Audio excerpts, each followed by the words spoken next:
The ship was called the UHS Cradle, and it was exactly what its name suggested. It carried life. It carried hope. It carried 1,400 human souls who had nothing left except the small bags on their backs and the quiet wish to start over somewhere safe. The Kepler-22 settlements had burned, a border conflict between two alien factions. One the humans had nothing to do with had spilled across 3 systems and swallowed the outer colonies whole. The people aboard the Cradle were not soldiers. They were not diplomats. They were farmers, teachers, mechanics, and doctors. They were parents.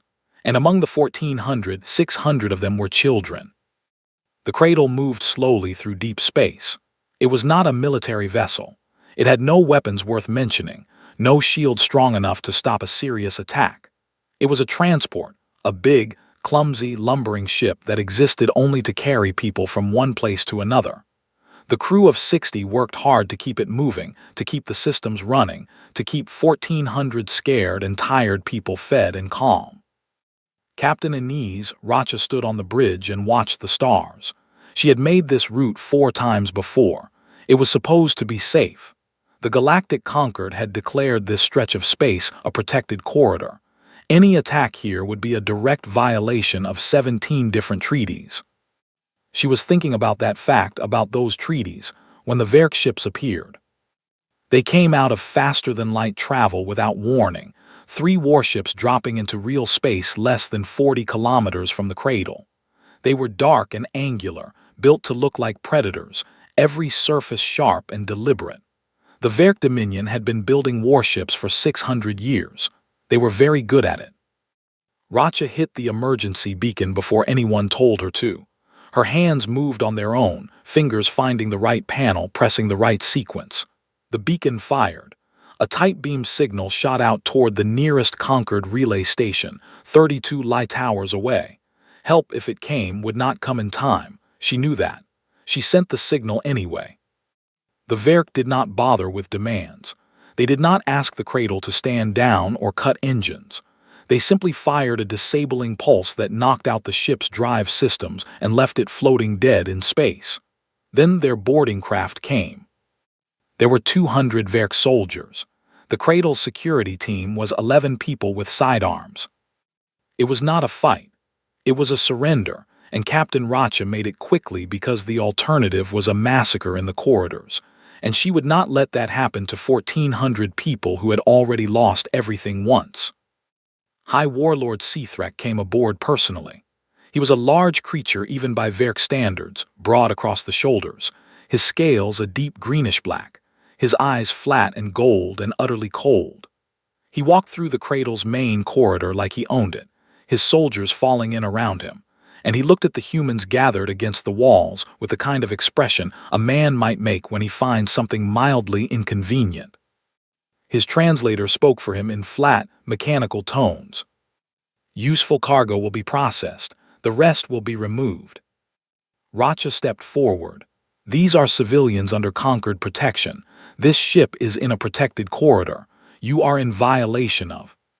One of Seathrak's soldiers pushed her back against the wall, not hard enough to injure her, hard enough to make the point.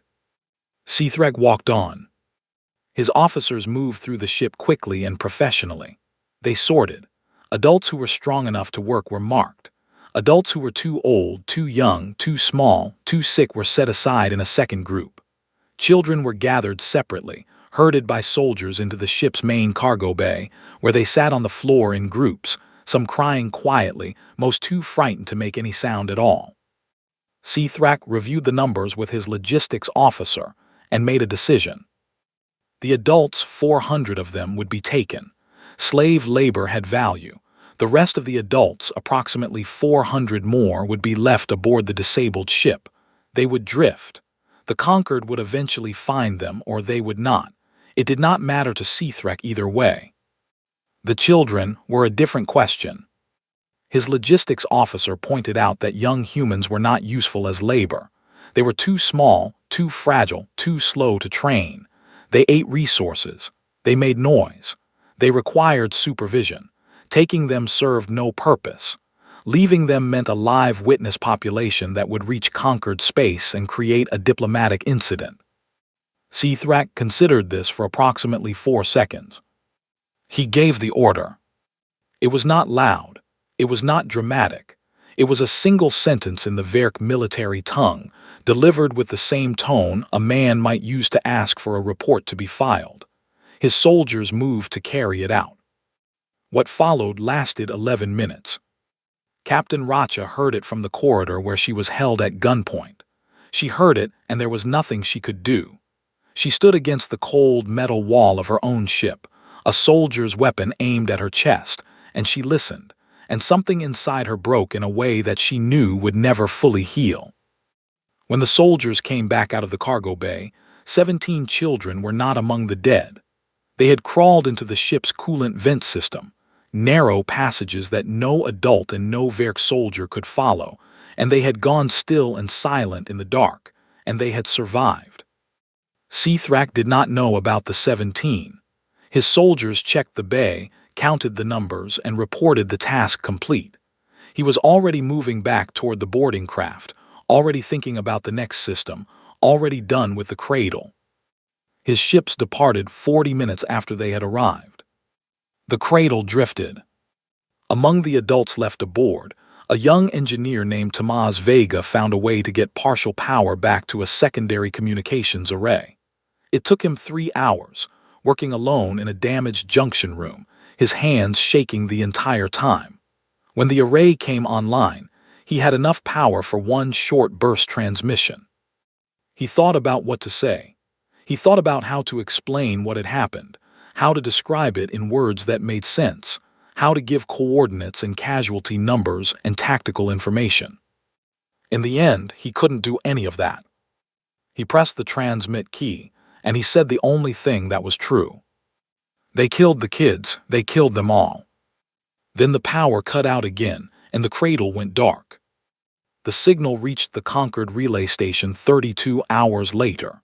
It was flagged, decoded, and forwarded to Human Expeditionary Command headquarters on Earth within minutes. A duty officer named Lieutenant Priya Anand received it, listened to it twice, and then sat very still at her desk for a moment before she picked up the direct line to Admiral Yara Chen. Chen was asleep when the call came. She picked up on the second ring. Anand played her the recording. There was a long silence on the line. "Forward it," Chen said. Her voice was quiet, completely quiet, the kind of quiet that has no bottom to it. "Forward it to everyone, every government, every command, every public channel we have access to." "Admiral, protocol says we confirm first before." "Forward it," Chen said again. "Now." Anand forwarded it. The signal went out across every human network, every government frequency, every public broadcast channel that human hands had ever built. It reached Earth in 4 minutes. It reached every human colony, station, and outpost within the hour.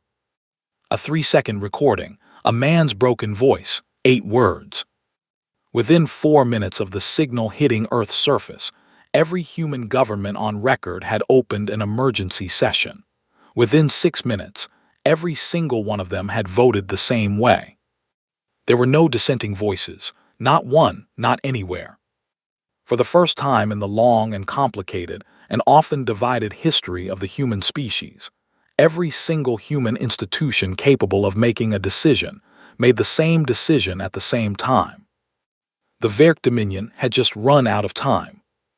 The Galactic Concord had existed for over 2,000 years. In that time, it had survived wars, plagues, political collapses, and the extinction of 3 member species. It had seen empires rise and fall. It had negotiated treaties between beings who breathed methane and beings who lived in liquid ammonia. It was, by every measure, an organization that had seen everything. It had never seen anything like this. The emergency session was called within hours of the signal reaching Concord headquarters on the neutral station of Vale Prime. Representatives from over 200 species filled the great circular chamber, their translators humming, their aides whispering behind them. The air smelled of a dozen different atmospheres mixed together, filtered and recycled, and the noise of 200 delegations trying to speak at once was enormous. The human delegation sat quietly in their seats and said nothing. That, more than anything else, made the other species nervous. Ambassador Dale Osai represented humanity at the conquered table.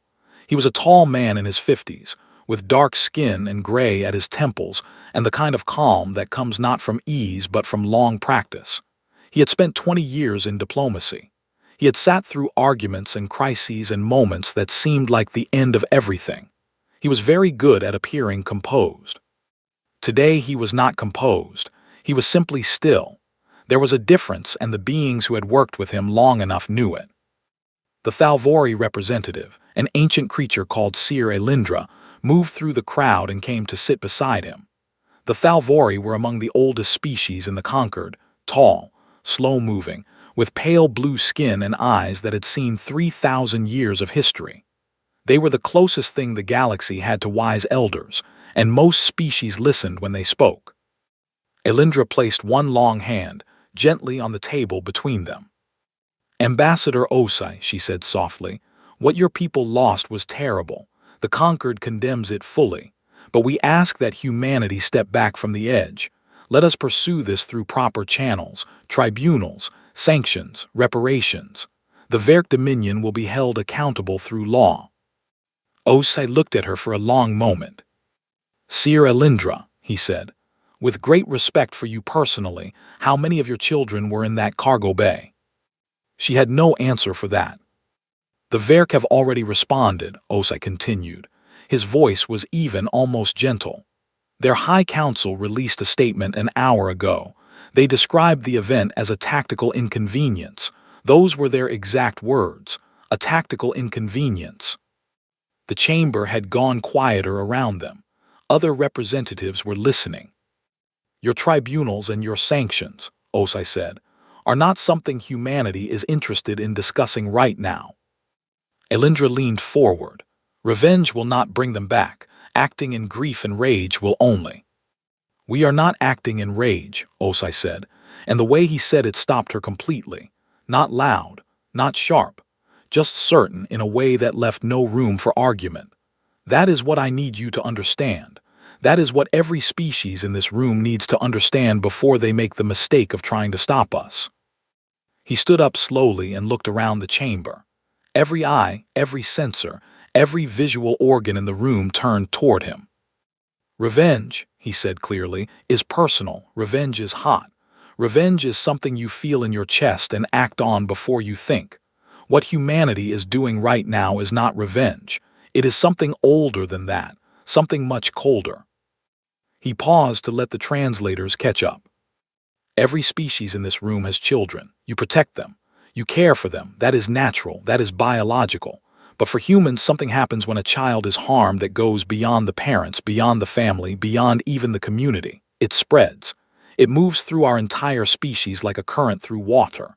Every person who has ever loved a child, and among humans, that is nearly everyone, feels it. Not anger, not grief. Something beneath both of those things. Something that has no clean word in any language I know."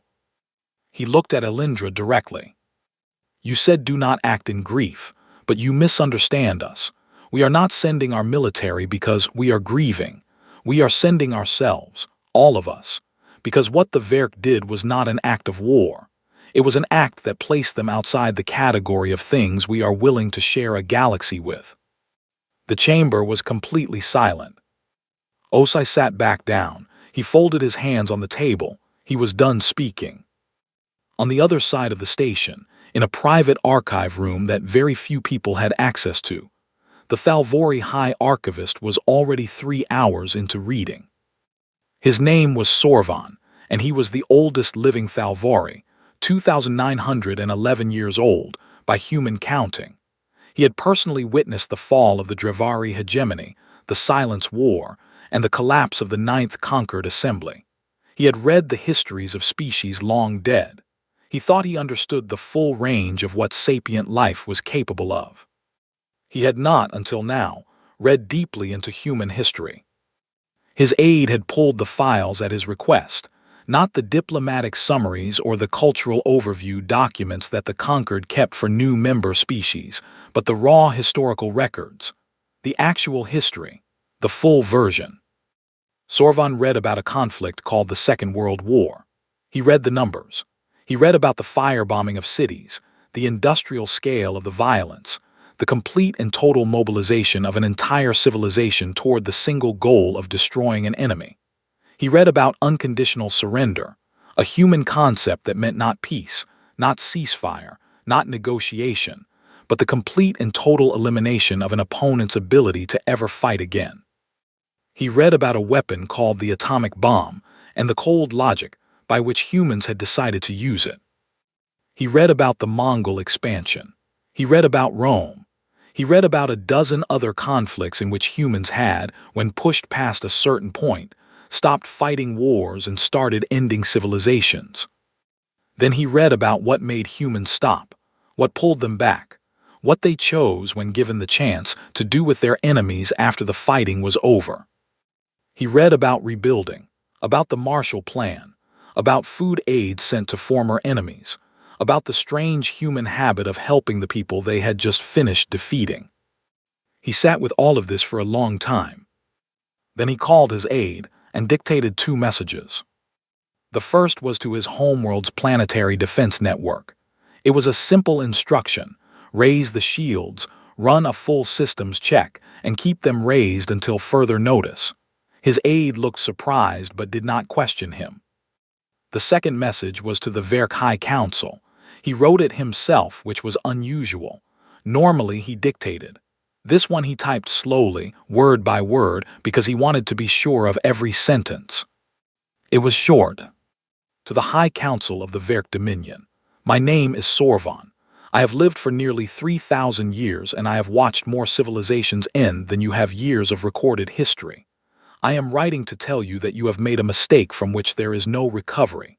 I have spent the last 3 hours reading about the species you have chosen to harm, and I want you to understand something clearly. They are not like us. They are not like anyone. When most species go to war, they fight until one side wins. When humans go to war, truly go to war, the way they are going to war right now, they do not stop until the thing they were fighting against no longer exists. You killed their children. I am sorry, not for what humanity is going to do. I am sorry because there is nothing I or anyone in the conquered can do to stop it, and there is nothing you can do to prevent what is coming. The only advice I can give you is this: do not make it worse. I am sorry. He sent the message. Then he sat back in his chair and closed his eyes and thought about those 17 children hiding in the dark of a coolant vent, and about the man on the communications array who had found the strength to send 8 words into the void.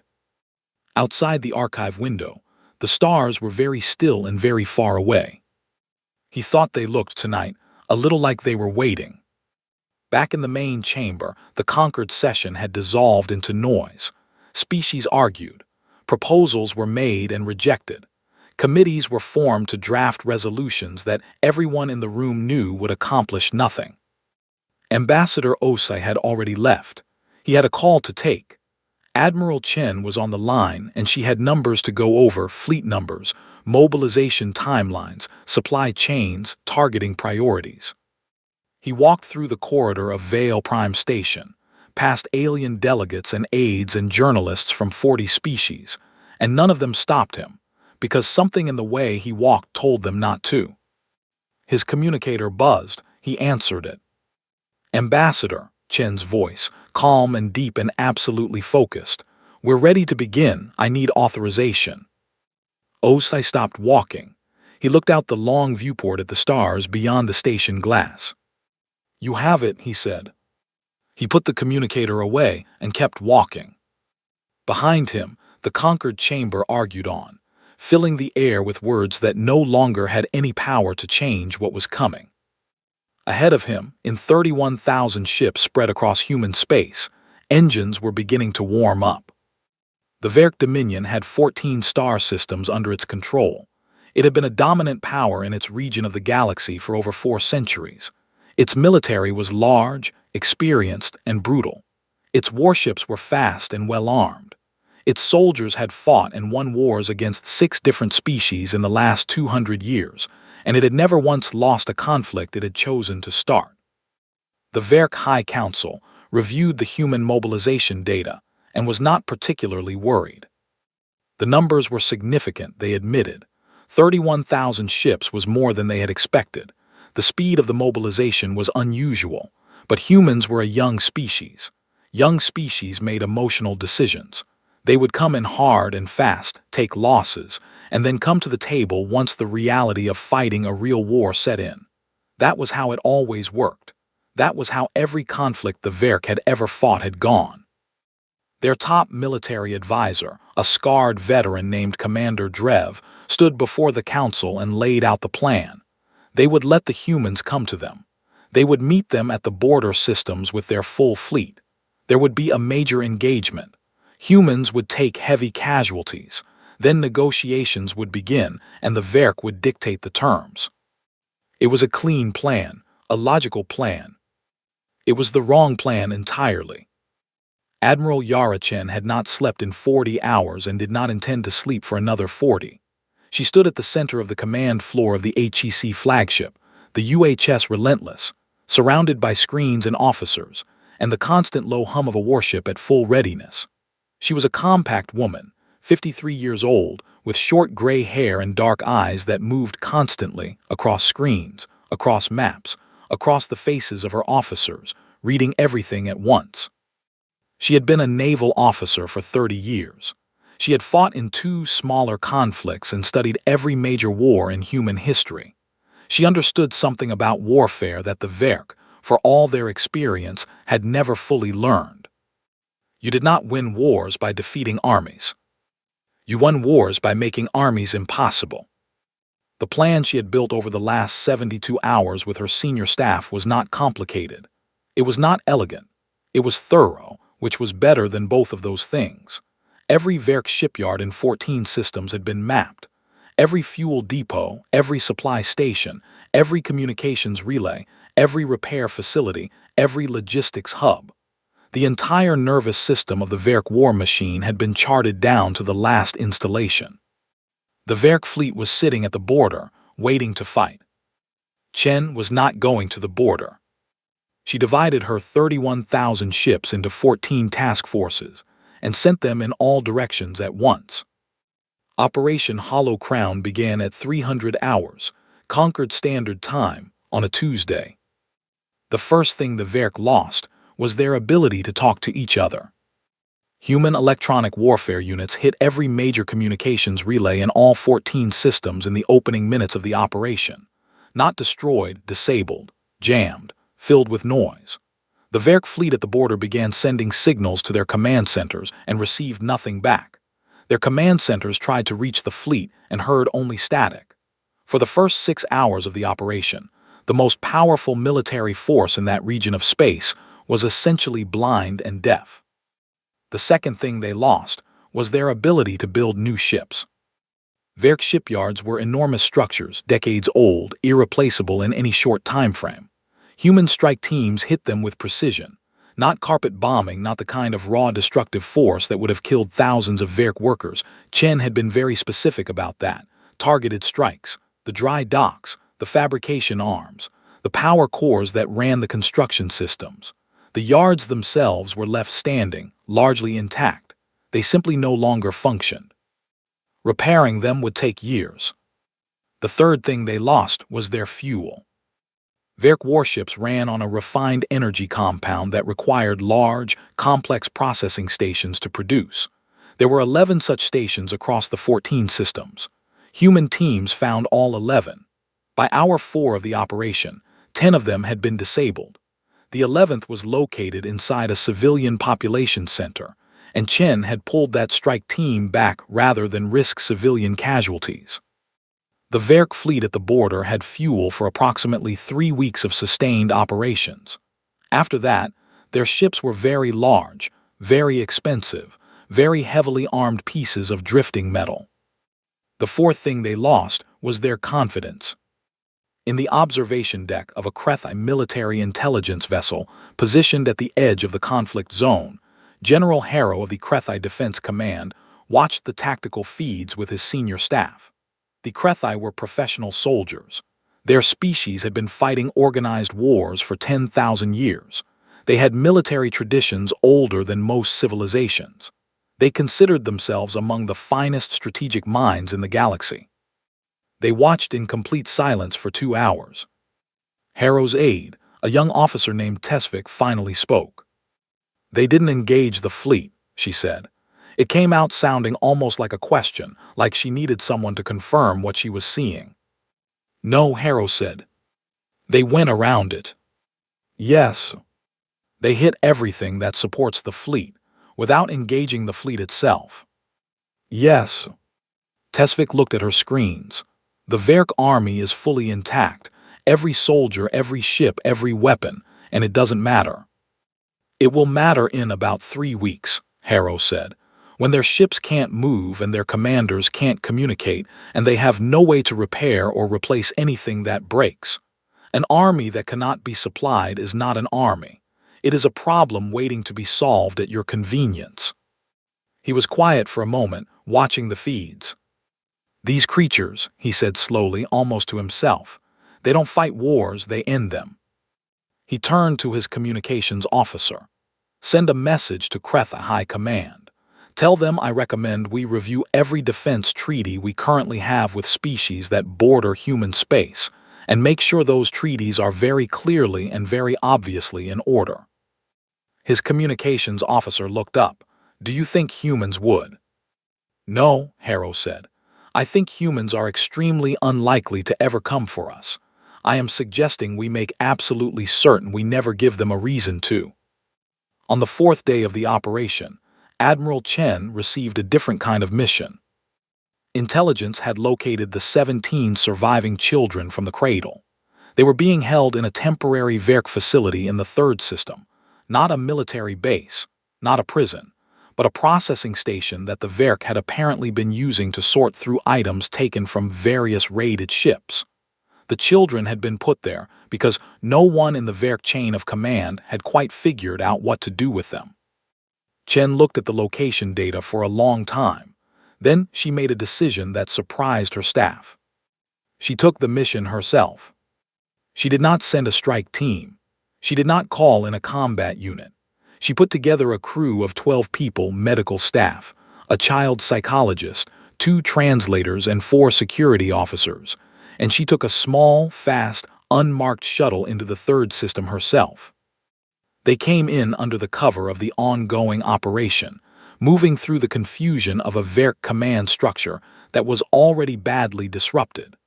The processing station had a garrison of 40 soldiers. By the time Chen's shuttle arrived, 36 of those soldiers had already evacuated, not because anyone had attacked them, but because the communications blackout had left them with no orders and no information, and frightened soldiers with no orders tend to make decisions that prioritize their own survival. The 4 soldiers who remained saw the shuttle land and walked out of the facility with their hands raised before anyone had even opened the shuttle door. They did not know who was coming. They did not know what was happening in the rest of their empire. They knew only that everything had gone very wrong very fast, and they wanted no part of whatever came next. Chen walked into the facility. The children were in a storage room near the back, a large space with low ceilings and harsh lighting, smelling of recycled air and fear. They had been given water and basic food, which was something. Not enough, but something. They were sitting in small groups, leaning against walls and against each other, some sleeping, some staring at nothing. When the door opened, they flinched as one, every small body going tense at once. Chen stepped inside alone. No uniform insignia, no weapon visible. She crouched down so she was not towering over them. And she looked at the closest group of children, 4 of them, ages maybe 6 to 10, holding each other's hands. And she said very quietly, in plain, simple words, "My name is Yara, I'm human. I came to take you home." Nobody moved for a moment. Then a small girl, perhaps 7 years old, with a torn sleeve and dried tear tracks on her face, stood up and walked across the room and wrapped both arms around Chen's neck. Chen held her. She held all of them. Her medical team came in behind her and got to work, and Chen stayed on the floor of that storage room for a long time, not as an admiral, not as a commander, just as a human being who had needed very badly to look these children in the face. She did not cry until she was back on the shuttle with the door closed.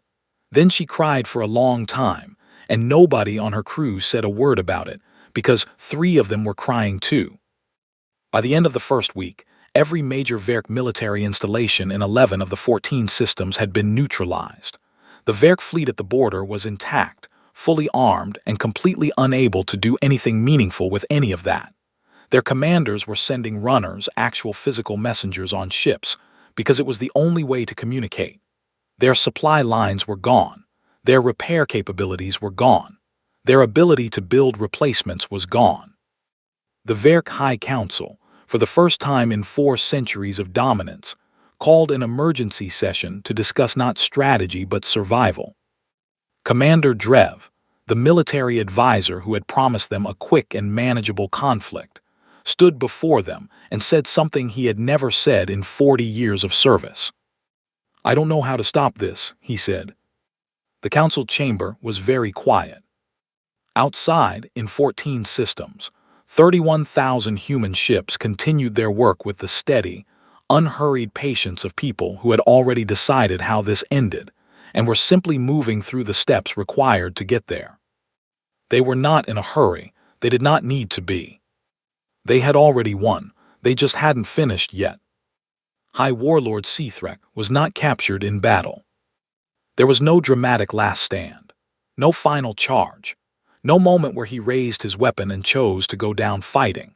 When the end came for him, it came quietly, in a small room in the basement of his command citadel on the Verk capital world of Drevos, where he had been hiding for 9 days with 3 aides and enough food for 2 weeks. He had a plan. He always had a plan. The plan was to wait. Humans were emotional. Emotional species burned hot and fast and then cooled. He would wait them out. Eventually, the conquered would pressure them into a ceasefire. Eventually, diplomacy would take over. Eventually, this would become a political problem instead of a military one, and political problems could be managed. He was very good at managing political problems. He was still explaining this plan to his aides on the 9th day when the door to the basement room opened. 3 humans walked in. Not soldiers, not in armor. They wore plain gray clothes with small conquered diplomatic identification tags on their chest pockets. One was a tall woman with red hair and a data pad under her arm. One was a shorter man with glasses and a calm, professional expression. The third was a young person who appeared to be taking notes on a small device. They had no weapons that Seathrak could see. His 3 aides immediately reached for their sidearms. "Please don't," the tall woman said, not alarmed, not aggressive, just matter of fact, like she was asking them not to track mud through a clean hallway. "There are 42 soldiers directly above us who are being very patient. If we're not back upstairs in 10 minutes, they will stop being patient. I'd rather we all walk out of here." The aides looked at Seathrak. He looked at the 3 humans. He thought about his plan: wait, outlast, manage the political problem, and for the first time in a very long time, High Warlord Seathrak could not find a next move. He put his hands in front of him, palms out. "Good," the tall woman said. "My name is Director Reyes. You're coming with us." The tribunal was held on Vale Prime, in the Galactic Concord's main judicial chamber. It was the largest formal proceeding the Concord had convened in over a century. Representatives from 90 species attended in person. Another 140 watched remotely. Every major news network in the galaxy carried it live. Seathrak sat at the center of the chamber in a containment seat. Not a cage, not restraints, just a chair with a low energy field around it that would prevent him from moving quickly. His legal counsel, provided by Concord's standard process, sat beside him. He had been cleaned up, given proper food and water, treated for minor injuries he had sustained during his 9 days in hiding. The Concord followed its procedures. Humans, for the moment, were following them too. The panel of judges represented 7 species. The human delegate was a woman named Director General Amara Voss, head of the Human Expeditionary Command's legal division. She was 60 years old, thin and precise, with white hair cut close to her head, and a way of sitting completely still that made her seem carved from something solid and permanent. She had said almost nothing during the first 2 days of proceedings. Seathrak's legal counsel had been thorough. They had filed motions, challenged jurisdiction, questioned the chain of custody of evidence, and raised procedural objections at every opportunity. It was good legal work. It was exactly what the process allowed. The other judges had listened patiently, ruled on each motion carefully, and allowed the proceedings to move forward in proper order. On the third day, Seathrak's counsel invoked Article 9 of Concord military law. Article 9 was old, written into the Concord's founding legal code over 1,000 years ago. It gave a military commander the right to claim wartime necessity for decisions made during active conflict. It had been used successfully in tribunal proceedings 14 times in Concord history. It was a legitimate legal argument. Every judge on the panel turned to look at Director General Voss. She had not moved. She was looking at a small data chip on the table in front of her. She had placed it there at the start of the day's session and had not touched it since. Director General Voss, the chief judge said, "The defense has invoked Article 9. Do you wish to respond?" Voss picked up the data chip. She stood up slowly. She looked at Seathrak for a moment, not with anger, not with hatred, just with the same quality of absolute stillness that she had carried into the room on the first day. She walked to the chamber's central display panel and placed the chip into the reader. "I would like to play something for the court," she said. She pressed play. She walked back to her seat and sat down. What played on the display was the security footage from the UHS cradle. It ran for 11 minutes. It had no narration. It needed none.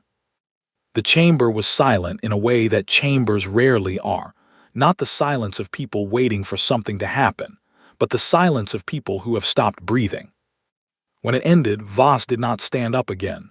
She spoke from her seat. "The defense has argued wartime necessity," she said. "I want to address that argument directly. The Verk Dominion was not at war with humanity on the day this happened. There was no conflict. There had been no provocation. The UHS cradle was a civilian transport in a protected corridor. The people aboard it had done nothing to the Verk Dominion or to anyone else. They were refugees." She paused. The children on that ship were between the ages of 3 and 14. They posed no threat to any Verk soldier or to any Verk interest. They were killed because they were considered inconvenient. Article 9 covers military decisions made in the context of active conflict against a military opponent. It does not cover this. Nothing covers this. She stopped speaking. The room stayed quiet. Seathrak's counsel leaned over and whispered something to him. Seathrak straightened in his seat. He had spent the last 3 days watching the proceedings go in directions he did not like, and he had been patient, but he was done being patient. He was a high warlord. He had commanded armies. He was not going to sit silently while a human woman dismissed 4 centuries of Verk military authority. He activated his right to address the court directly. "I will speak," he said through his translator. The chief judge nodded. Seathrak looked at Voss. Human young are not visually distinguishable from small human adults by Verk's sensory perception. The decision made aboard that vessel was based on incomplete biological data. It was. "We know," Voss said. Seathrak stopped. Voss was not looking at him with triumph. She was not looking at him with anger. She was looking at him with something that was much harder to face than either of those things.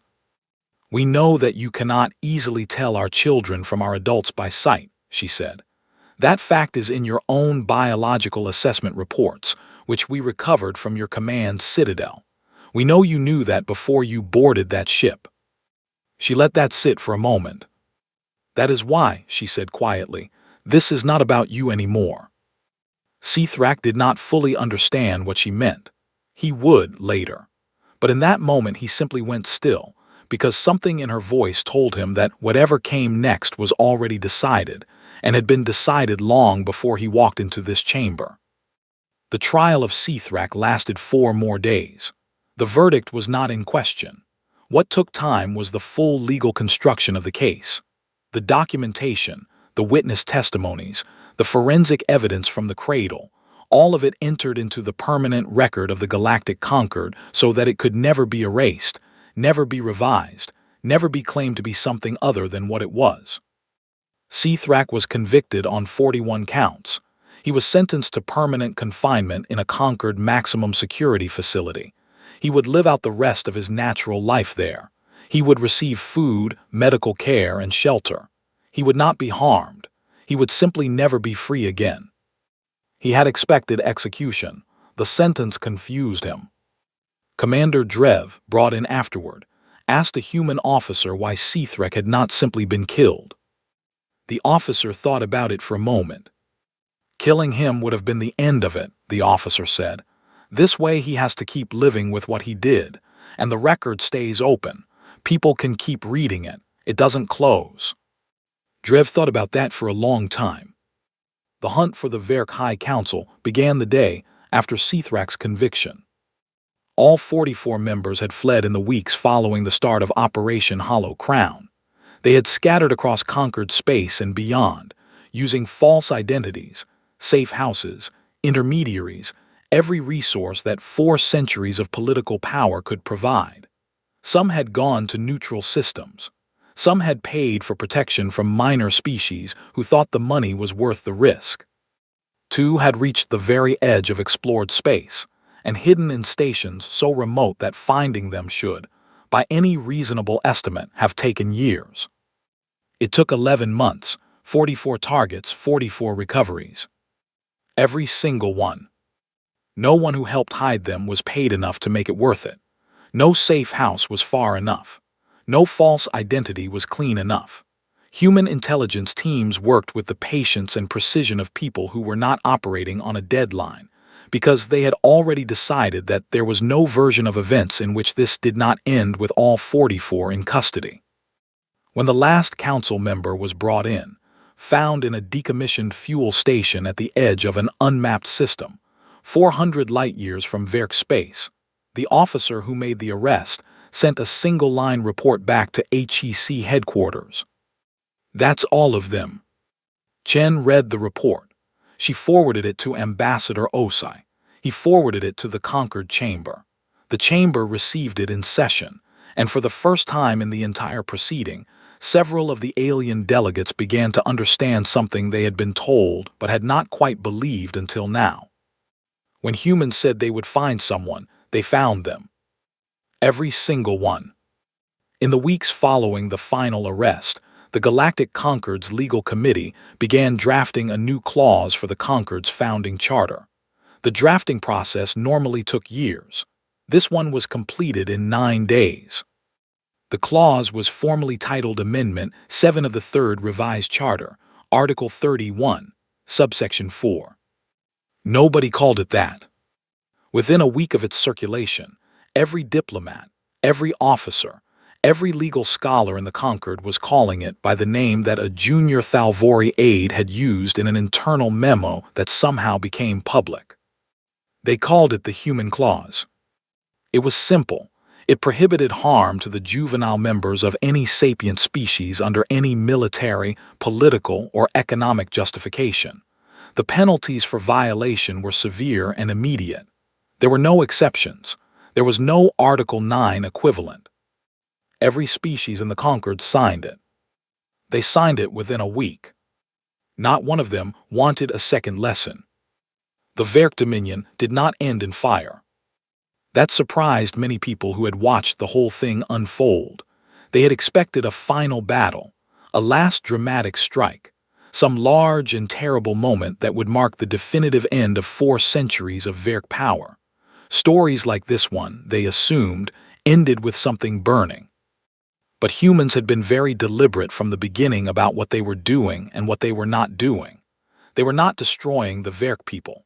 They were not bombing cities or poisoning systems, or doing any of the things that a species acting purely out of rage might have done. They were doing something more careful and, in its own way, more permanent. They were taking apart the machine. The Verk military was formally dissolved under the terms of the Concord Supervised Settlement. Every warship was decommissioned. The weapons were collected and destroyed. The military academies were closed. The command structures that had existed for 4 centuries were dismantled rank by rank until nothing was left of them but records in a Concord archive. Verk soldiers were not imprisoned. Most of them had simply been following orders inside a system they had been born into, and humans understood the difference between a system and the people inside it. The soldiers were released and sent home. The 14 systems of the former Verk Dominion were placed under Concord's supervision. New local governments were formed, advised but not controlled by Concord representatives. Infrastructure was rebuilt. Trade routes were reopened. The Verk people, most of whom had lived their entire lives inside an empire that made decisions they had no say in, were given, for the first time, something that resembled a choice about their own future. Human peacekeepers were assigned to assist with the transition. The Verk civilian population, upon learning that their peacekeepers were human, cooperated with every request immediately and without complaint. Some observers found this remarkable. The humans assigned to the job did not find it remarkable at all. They had not come to punish civilians. They had come to make sure things stayed stable while the new structures took hold. They did their jobs professionally and without cruelty, and the people they worked with could tell the difference between that and what they had lived under before. Slowly, carefully, the 14 systems began to breathe again. There were no parades on Earth. This was the thing that confused outside observers more than anything else about humanity in the months following the end of the conflict. Every other species that had ever won a significant military engagement had celebrated. There were ceremonies, speeches, monuments built while the memory was still fresh and the pride was still warm. Victory was something you marked. It was something you displayed. Humans held one public ceremony.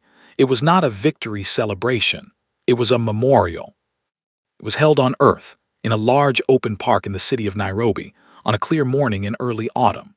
There were no military flyovers, no weapons on display, no speeches about strength or dominance or what humanity had proven to the galaxy. There was a long, wide wall of pale gray stone, and on that wall were 600 names, carved in letters small enough that you had to stand close to read them, which meant that everyone who came stood close to the wall and stood still, and stayed for a while. 600 names, every child from the UHS cradle. The ceremony was attended by heads of government from every human nation and colony. It was also attended, quietly and without announcement, by representatives from 43 alien species who came on their own initiative, without being asked, without coordinating with each other. They brought things, flowers from their homeworlds, small stones, woven items, containers of scented materials that humans could not identify but understood were offered in grief. They placed these things at the base of the wall and stood with the humans in the quiet of the morning. Nobody had organized this. Nobody had sent invitations.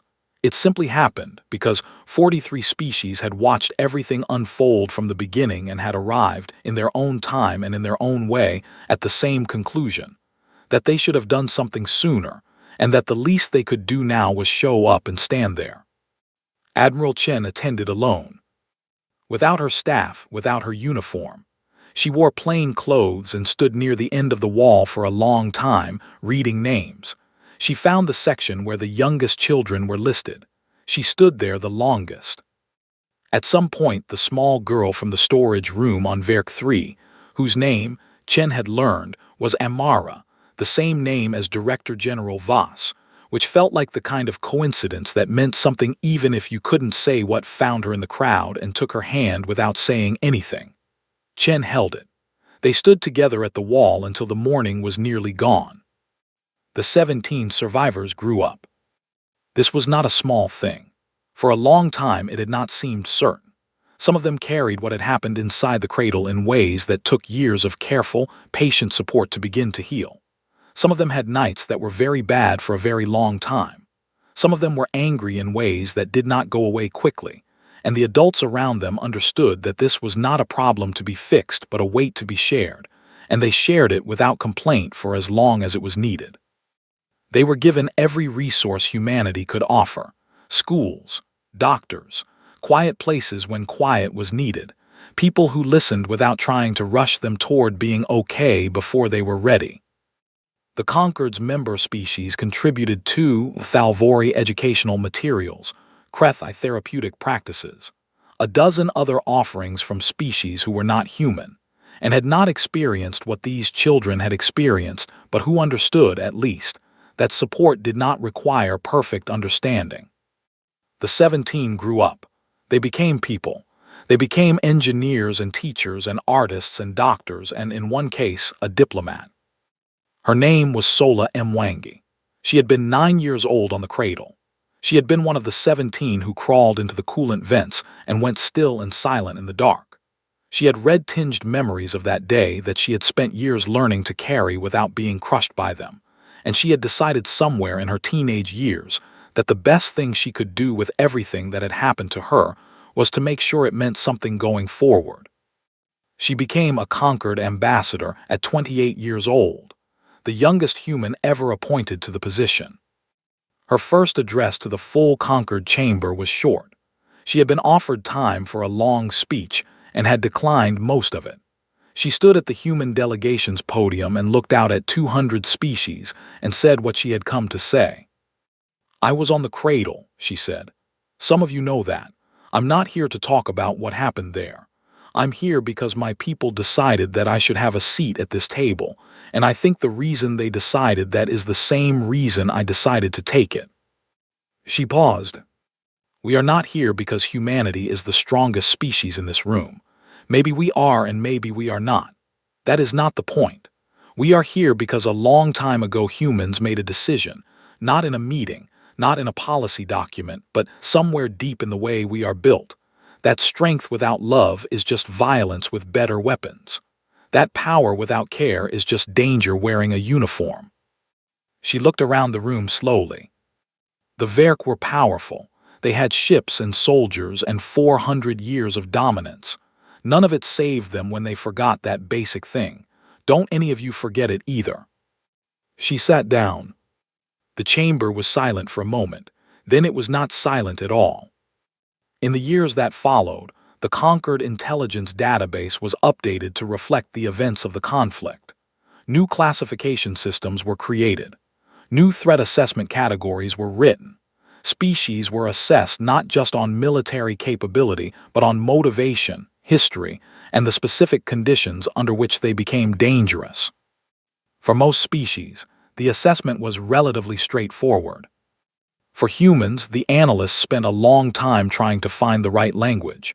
They wrote and rewrote the entry many times. They consulted historians, psychologists, military strategists, and diplomats. They tried to be accurate and fair and complete. In the end, the final version of the human threat assessment was much shorter than anyone expected. After all the data, all the analysis, all the careful language about military capability and strategic thinking and historical precedent, the assessment came down to a single warning at the top of the file. It was not a threat level. It was not a tactical classification. It was just a line, plain and clear and specific, written so that any species reading it would understand exactly what it meant and exactly what they needed to never do. It read, "Warning, do not harm their young." Below it, in smaller text, was a single additional note added by the senior analyst who wrote the final draft. It had no official standing. It was not part of the formal classification. He had added it anyway, because he felt it was the truest thing he could say. It read, "We watched. We have the records. Trust us on this one." No species that read the file ever asked for clarification. None of them needed it.